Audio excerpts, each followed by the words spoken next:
Gotta do that again. Good morning, everyone. Good morning. Well, thank you first of all for coming out. You know, it's your presence that makes this event worthwhile. We have a lot of good news that we're going to share with you this morning.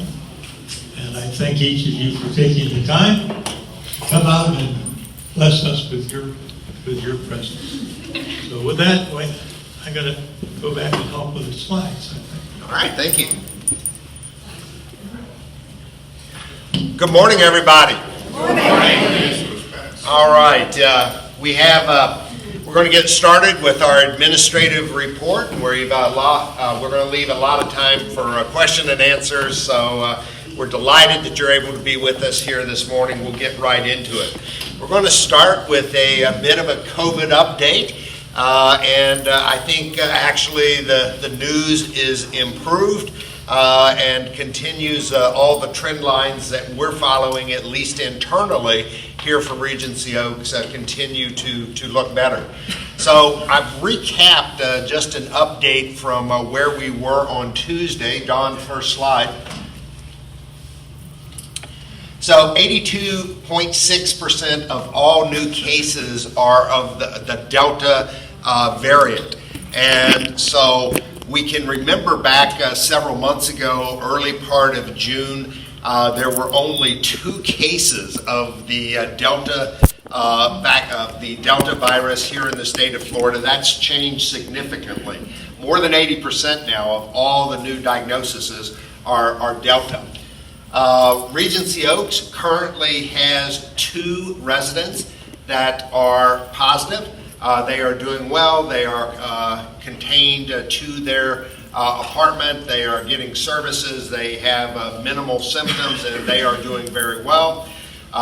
We have notified anyone who was potentially exposed, and we will continue to monitor and support them. We anticipate a full recovery. Our current associates that are positive is down to 4.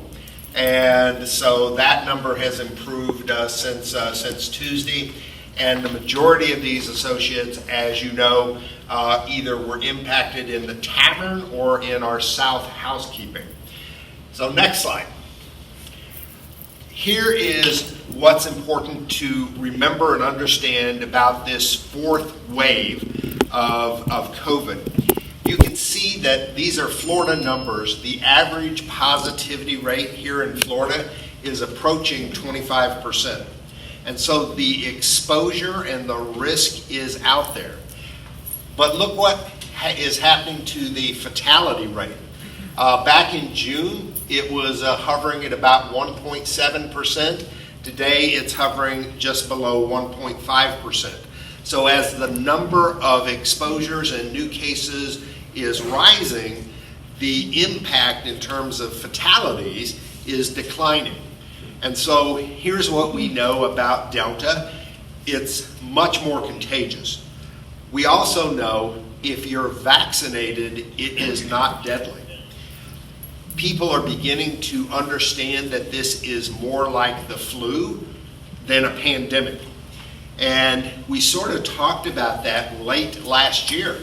In October, November, we were beginning to see the statistics, and we talked about how the approach that we were going to have in future years is every year you would get a flu shot, and then you would get a COVID shot.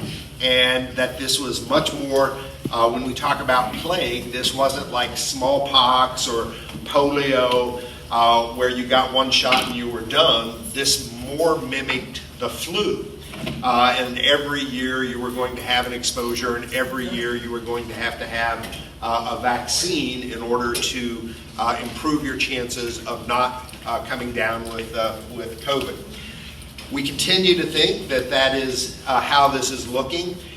Everybody is really focused. If you turn on any TV, any radio station, the only thing they're talking about right now is the governor of New York and and how many new COVID cases there are. And so, yes, that information is true, the number of new COVID cases, but the impact is not quite as bad. All right, next slide. So we've changed up the way we are fighting COVID. It's no longer the original battle, and you'll remember our initial way we handled COVID is we shut everything down. We locked up the facility tight as a barrel. We didn't allow friends and families and old neighbors to have access to you.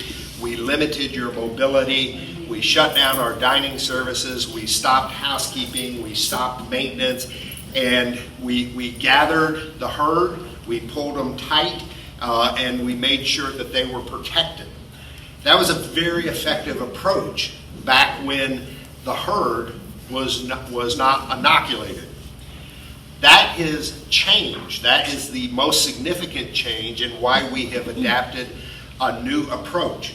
97% of the herd, that's you, 97% of the herd has been vaccinated. So we have immunity. We have herd immunity. And so our approach is different. Because the herd is protected, we don't have to consider when we have an outbreak or an exposure, we don't have to go back to the way we used to do it and shut everything down. We're able to isolate the threat. If it's a specific threat, like what happened in the tavern last Thursday, or what happened in our South housekeeping on Monday, we can do a targeted response. We shut down the area that's been impacted. We assess the situation. We test everybody. We figure out if we have contained the exposure by stopping the service. We wait 5 days. We're able to come back and say, okay, everyone's safe. Let's go back to normal operations. So the next slide you'll be happy to see. The tavern is reopening Monday, and South Housekeeping is returning Monday as well. So, so as we think about the approach that we're going to use in the future, we're going to have further exposures. The Delta variant is 1,000 times more contagious than the original COVID. And so the expectation is not that we're not going to continue to have residents and staff who are exposed to COVID, because we are. But what we are going to do is when that happens, we will isolate it, contain it, provide an immediate response, call the problem out, resolve it at the lowest possible level before it has an opportunity to spread and infect a larger percentage of the population. Make sense? All right. Next thing on the agenda, this Saturday, Bill Clark and has his memorial. His family will be here. It's a really large event. I wanted to make sure that all of you were aware of the fact that right before Bill passed, he had been working with Leading Age and working on an article recognizing Bill's life and his service with the office of OIS, the precursor to the CIA. And so his article is appearing this month. This just came out. I don't know how many of you subscribe to this and are able to get it. We may want, if there are a lot of people who would like to see it and don't get the magazine, we may be able to see if we can get a couple of hundred copies. But this is the article. It's a beautiful article, a wonderful tribute to Bill, and talks about his incredible years of service for our country. What magazine is this? This is the Leading Age. It's called Senior Living. And so I'll leave this up here, and anyone who's interested, Renee, maybe we can start a list and see if we have enough interest. I'll get some additional copies. But Bill Clark and his memorial is Saturday at 5. Invitation only. Invitation only.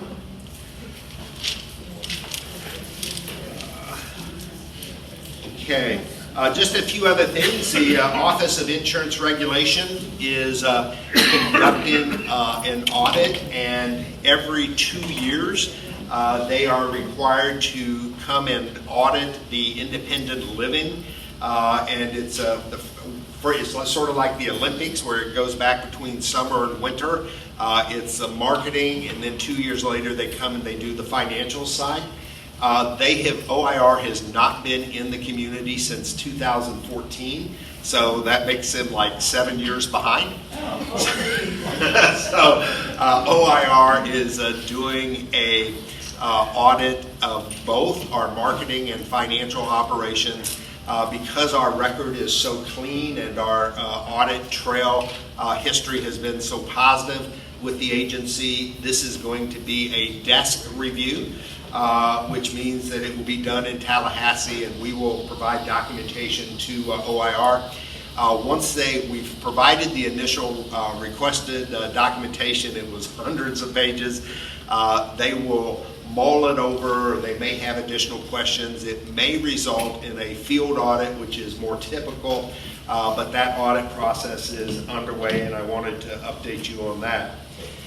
J.D. Powers and Associates has started their resident satisfaction survey that is different from the resident satisfaction survey. I've heard from half a dozen residents that they have in fact received the J.D. Power questionnaire. It's a mail, comes by mail.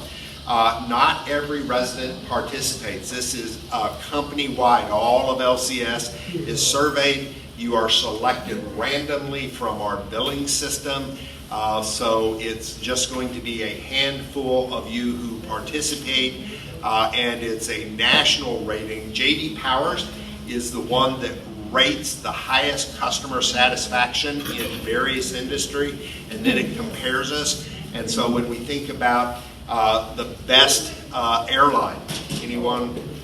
Best airline? Guesses? Delta, Southwest, number one rated. Best insurance company. State Farm. No. General. No. Gator. Allstate. Liberty Mutual. USAA. It's the military. Yeah, it's the military. Yeah, thank you. And then anyone want to guess the worst telephone company service? There you go. so LCS has been rated #1 customer service for 2 consecutive years in the J.D. Power survey. So we're going for a three-peat. So if you get the opportunity to participate, thank you for doing that. Our annual resident satisfaction survey is returning this month as well. You may recall that we did not do one in August of last year because of COVID. So it's been 2 years, but our survey is coming back. There are some flyers that you can start to look for across the community, and next week we will start a series of informational meetings to tell you more specifics about the survey and what you can expect. The community, we are really excited. The community is converting to a key fob system. And so your old key that you stick in the door and turn to get in and out of the apartment is going to be replaced with new technology. This is going to be more like what you see in hotels and like our fob system, where your lock is now electronic to your apartment. It's no longer a key. From our perspective, it gives us, it's great because it gives us total control over who has access to our building, what time they entered, where did they go, what doors did they open. And so it gives all of our residents that greater peace of mind of knowing that their apartment is controlled with their individually assigned fob, and that we have a history of who entered that apartment, what fob was used, and what time the entry occurred. And so it just gives us as managers, it gives us much better security, key security, and that's a nice enhancement for the community that has just been awarded. So that installation will still occur in this calendar year. So that's up and coming. All right, that is all I have. I'm going to turn it over to Sherry. Good morning, everyone. My name's Sherry Schweitzer. I'm the Director of Financial Services. Welcome and happy Friday. Today's report is on our financial statements for the month ending June. I am currently still working on July. With that, summary of entrance fee sales were 7 on a budget of 5, which is great. That actually yields us +1 year-to-date to budget for our entrance fee sales. Our independent living is slightly under budget in occupancy by 6. Our assisted living census came in at budget on 25. Skilled nursing also came in on an average daily census of 49. And overall, the campus occupancy is at 89%. In regards to our revenues for the month of June, our total revenues were slightly under budget by $83,000. Keep in mind that every month we've changed a revenue recognition of our budget by 50, so really it's only about $33,000, and that is related to our IL occupancy.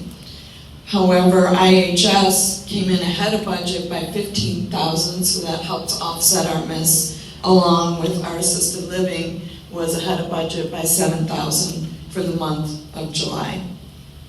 Labor, our total wages were under budget by $46,000, and as well as $22,000 under budget for taxes and benefits. This relates to our open positions. However, our recruitment efforts have significantly increased. Week over week, we are onboarding 5 to 7 employees a week. So that comes to our expenses. For controllable expenses, we were over budget about $21,000. Some of this overage related to a few annual expenses that we actually budgeted for the whole year. That is due to some business license renewals and some of our annual inspections for our sprinkler systems and our alarms. Our health center did experience some increased pharmacy expenses, but we do review that weekly and adhere to our formulary compliance. We did have what we call a non-controllable expense true-up, so it was Q2. June was the end of quarter 2, and we had an entry of $87,000 for our change in insurance loss reserves. And this is a calculation that Peak reviews quarterly. It will hit again at the end of Q3. By the end of the year, we hope to actually have a pickup and not quite so much of an expense accrual.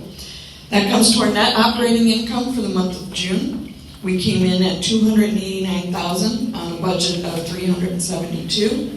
Our variance was $83,000 below budget, but this is just due to the quarterly true-up.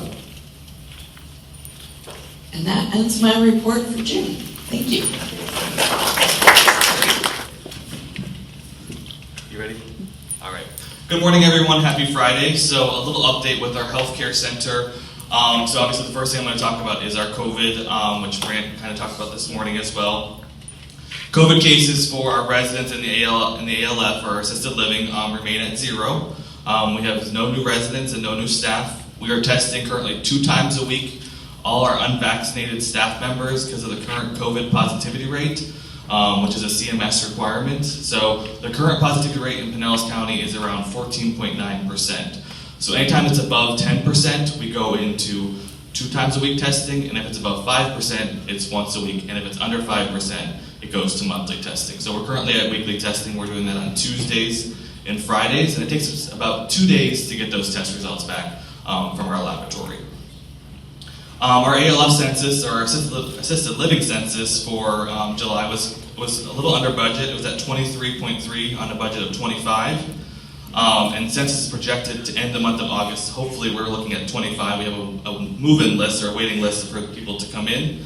And the skilled nursing facility ran at a budget of 47 on a budget of 52. So we're slightly under budget for the month of July. And today we're currently at 48 on a budget of 53.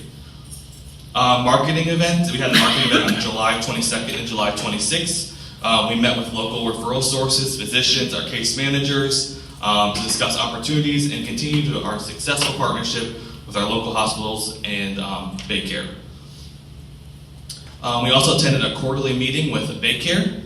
Overall, Baycare is extremely satisfied with our current metrics and our length of stay and our return to hospital rate at the healthcare center. Our average length of stay right now, or at the healthcare center, is around 19 days, and they're shooting for 21 days and under. And our return to hospital rate is around 9%. And so their goal is 12% or lower, so we're under year to date in our return to hospital rate, which is a good thing. So they look at those metrics on a monthly basis, and that's how we're scored and kind of judged on our scorecard. So that's how we continue our successful partnership with them. And we continue to have weekly calls with Baycare to make sure that we're kind of staying on track and what we can do to help them and what they can do to help us to manage those metrics. So visitation currently at the healthcare center has changed a little bit and has tightened up in some areas. We are no longer in the healthcare center having in-room visits for residents that are in private rooms. All visits are encouraged to still be outdoors at this time, or in the conference room, or in the dining room.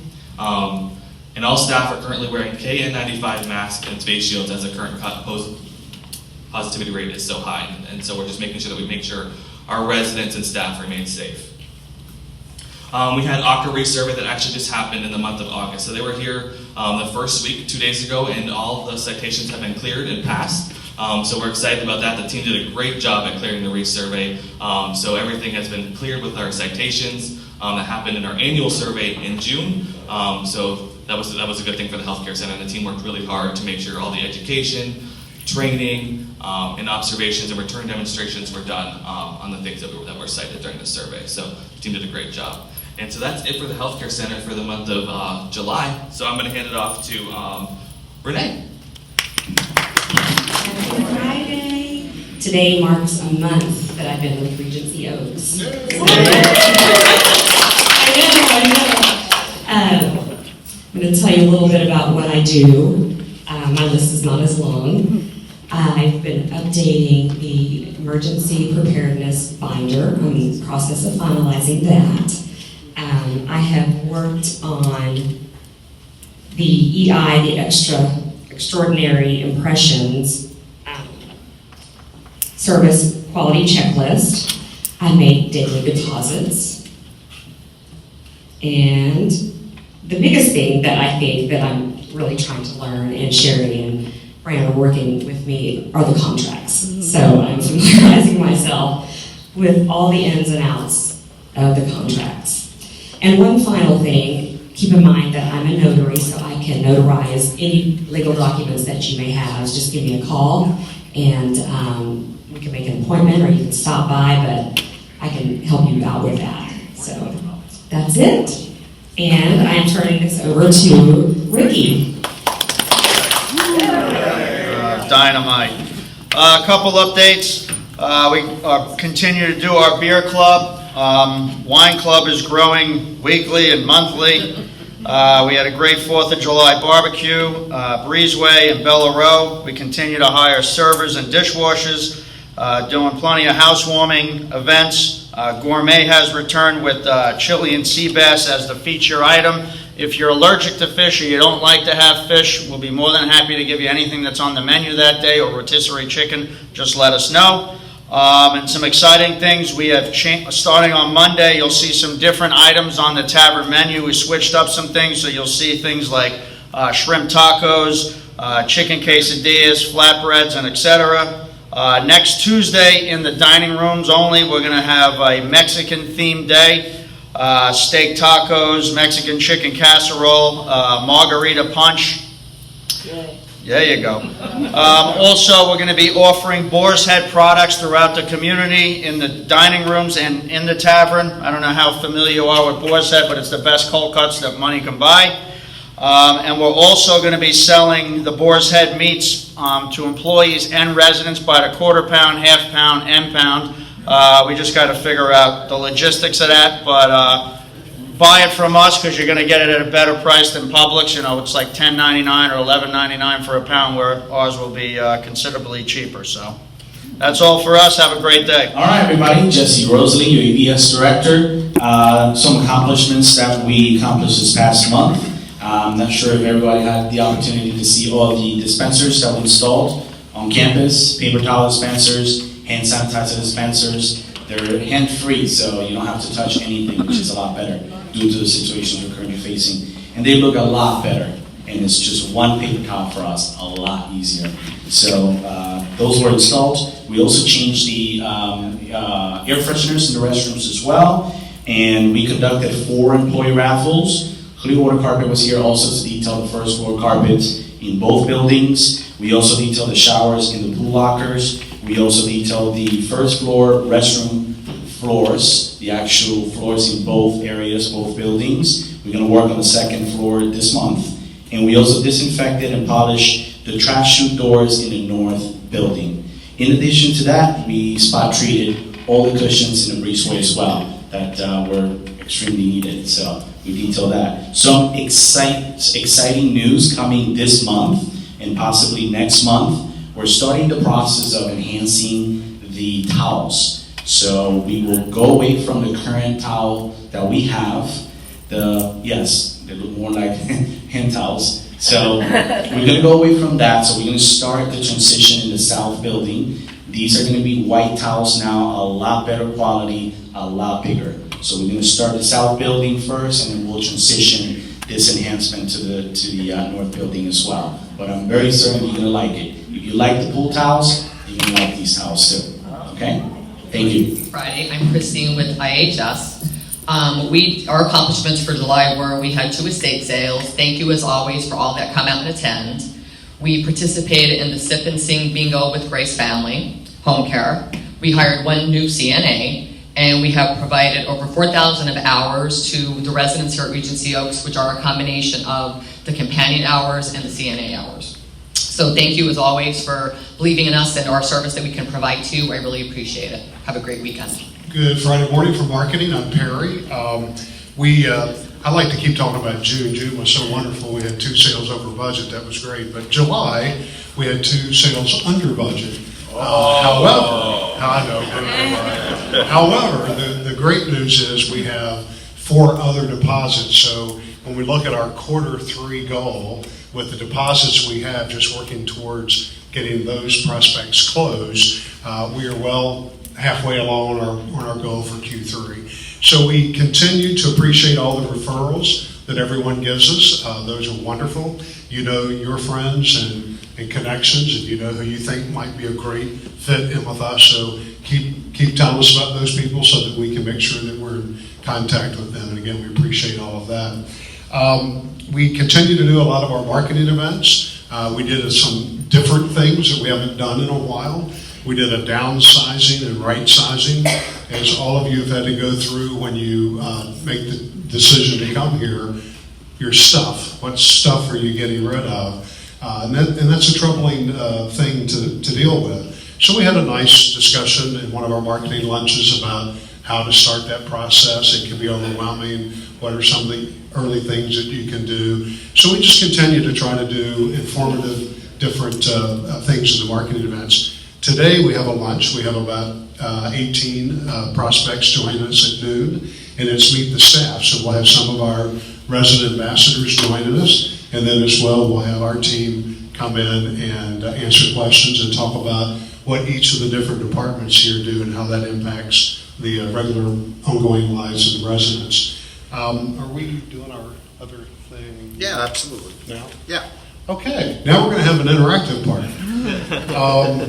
So with Facebook, Tiffany and I, we've been without a marketing coordinator for a little while. We'll get that resolved hopefully sooner than later. So some of our posts on Facebook, we've been a little sluggish on doing. We need to ramp that back up. But one of the things that helps is, from a brand awareness standpoint, how many likes do you have? How many people have pressed the little thumbs up like button. So who uses Facebook? Okay. Do you have your phone, those of you that use Facebook, do you happen to have you liked this? Do you know if you've hit that little button that shows the thumbs up like? Okay. Well, so it's really easy to do. You just pull up Facebook. If you don't use Facebook, I will tell you that my mother she very much in this audience. She uses Facebook regularly, which kind of surprised me. But she likes to watch all of the fun little videos and things that people post, the animals, and so it can be entertaining to look at as well. But if you do have the chance, and you can go to the App Store, whether it's Android or your Apple phone, and just type in Facebook and search and download it. It's free. And then once it comes up, put in Regency Oaks, Clearwater, or Regency Oaks Senior Living, whichever one, that'll get you to the right place. And then in the right-hand corner of that, it has a like with a thumbs up. If you just tap that, it doesn't do anything to you. If you just tap that, that connects you to our Facebook page. So as we put out information, you'll see that. But then it also connects to people that you're connected to. So it just helps us grow our brand awareness, and it helps us get our message out to more people. And again, we're going to, Tiffany and I together, going to be more proactively posting things, but we have a lot of great things that we do here. We just need people to understand how much fun this place is, and get them to be engaged with us and want to be prospects for the future. So thank you all again very much. Have a great weekend. And now we go to Shannon. Shannon Nevada, the HR director, and I have missed all of you for the last 3-4 months. I was out on maternity leave. I had a bouncing baby boy. He was 6 pounds, 7 ounces, and myself and my husband are enjoying this new adventure we're having. When I returned, I also had a brand new team. So we are working on, Brooke Smith is our new recruiter, and then Layla Serrano is our new HR generalist. So I am working on getting them trained and developed into their new roles. We're also going through the employee rosters and just auditing them to make sure everyone's keyed appropriately. And I want to also say thank you for anyone that donated school supplies earlier, I believe it was July. We were able to give out 48 backpacks to our staff for their children and grandchildren to go back to school this year. So thank you so much for that donation. That's all I got. Hello, I'm Leslie Haas, Resident Services Director. For this month, we still continue with our Good Grief Support Group, bereavement group. It's every week now. We have our monthly sharps and prescription disposal in the Wellness Center. We had our first transition of care forum in over a year, so look out for the next date later this year. We continue with our new resident lunch, welcoming all those new residents. We continue to screen temperatures and symptoms for residents, visitors, and employees that come onto campus.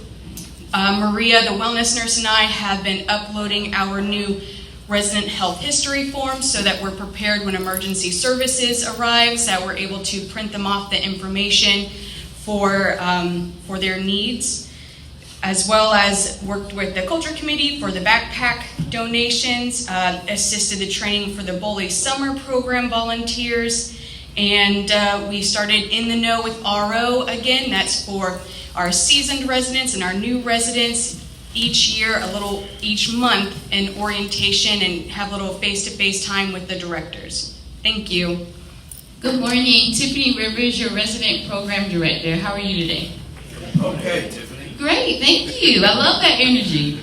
For the month of July, we had our 4th of July Independence Day Parade and Ice Cream Social. Everyone looked beautiful in their festive colors. We did our Celebrity Cruise meeting for January 2023. We also had our patriotic cocktail party. I've recorded the monthly Tuesday Talk forums and RORO quarterly meeting. You can always find those on YouTube. You can contact myself or Ginger if you need those links. I don't mind going up to your apartment and helping you. As well as we had the return of Aqua Fitness. We had the Florida Youth Ranch presentation at Tuesday Talk. We have that pickup this Saturday, so please make sure to get your appropriate times and things of that nature. We had our musical bingo, and we have swap shop. I had a few things that I wanted to make sure to remind all of our residents of as some good housekeeping. Who has their name tag on today? Thank you so much for wearing your name tag. Yes, round of applause. Thank you. It's just a reminder because we're bringing in so many new residents so often, they may not know what your name is, and maybe they want to get to know you. They want to be able to sit down and have a drink or go to lunch. But if they can't come up to you and say, hey, Mrs. Preston, can we have lunch today? You know how I'm able to do that? Because she has her name tag on. I'm able to see it as well as I know Miss Preston. So we're making sure to create a culture of family. So being able to call somebody by their first name is going to be pivotal of what makes Regency Oaks different. So if you just forgot, maybe it's on your desk or at your front, wherever it might be, make sure the next time you come out of your apartment, put that name tag on. We'll really appreciate that. As well as just a little bit of feedback. Our next cocktail party is Thursday coming up. We're changing it up a little bit. We just want to remind you, focusing more on the family concept, that we do not want to save seats. Please remember that we want to embrace everyone at Regency Oaks. Any person that wants to sit down, they can. We want to have a beverage together. We want to have a good time. We will not be opening the doors until 30 minutes prior. Yes, that's great news. We want to make sure that we're inviting everyone. It's not people there 2-3 hours before, as well as it gives Ginger an opportunity to be able to decorate and make it pretty. So just keep in mind, Thursday coming up, the cocktail party starts at 3:30, so we'll see you at 3. 3 o'clock, 2:59:59. We'll open that door. We'll make sure you get started with your drink. So please help us help you to make sure that the cocktail party is enjoyable and everyone has a great time. Thank you. All right, that concludes our administrative reports. We're going to open it up for any questions and answers. If I show up at 3 o'clock for the cocktail party, can I save seats? No. Oh, give me a break. And so I mean, yeah, everyone knows what was happening. People would come down and they would say, I'm saving these 20 seats. No. That doesn't work. Everybody needs an opportunity to participate, and I get it that you want to be with the friends and neighbors that you know, but one of the purposes of the cocktail table is to get to know other residents, and so what happens if you've been here 5, 6, 7 years, 60 people, and we can't accommodate reservations for large groups at these cocktail parties. And so please come down, please participate, but you need to come down, and we're not going to allow reservations. No, I don't know, when you go to a cocktail party and you sit down and then these people come in at 4 o'clock and want a seat and everything is full, I mean, kick them out. I mean, can't be that nice. So, We're trying to be inclusive. I understand. I have a comment about that. Last time, Wayne and I came down at 20 minutes to 3, and there were only 2 seats left. That's not fair. Correct. Now, I have another thing. Darwin isn't here today, but we had a large package heavy come in on Monday, and we put in a work order for it to be brought to our apartment, and since then a second one has come in. It's still downstairs at the front desk. On the other hand, I went to my apartment the other day, and 3 new maintenance people were across the hall to install 2 light bulbs. Now, that's a little over the top. So when there is a service failure, and it doesn't just need to be maintenance, it's housekeeping, dining, administration, myself, don't rely on the fact, well, I told you, or I put a work order in. Please follow up and give us an opportunity to recover. And so when you've put in a package, a request for someone to pick up a package, it's fallen off of a plate. We're sorry, but that does happen. Please give us a chance to correct it immediately. So call the front desk. If they aren't able to help you, call me, call a department manager. We really are here to please. And so we know that we will have service failures where something will just fall off of our plate. How we want to be evaluated is on our ability to recover from that. And so thanks for raising that issue.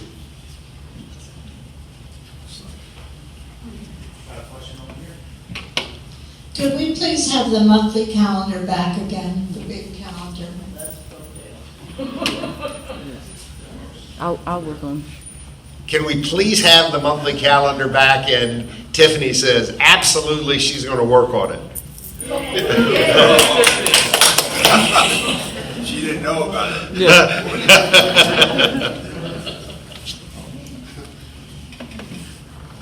What else? All right.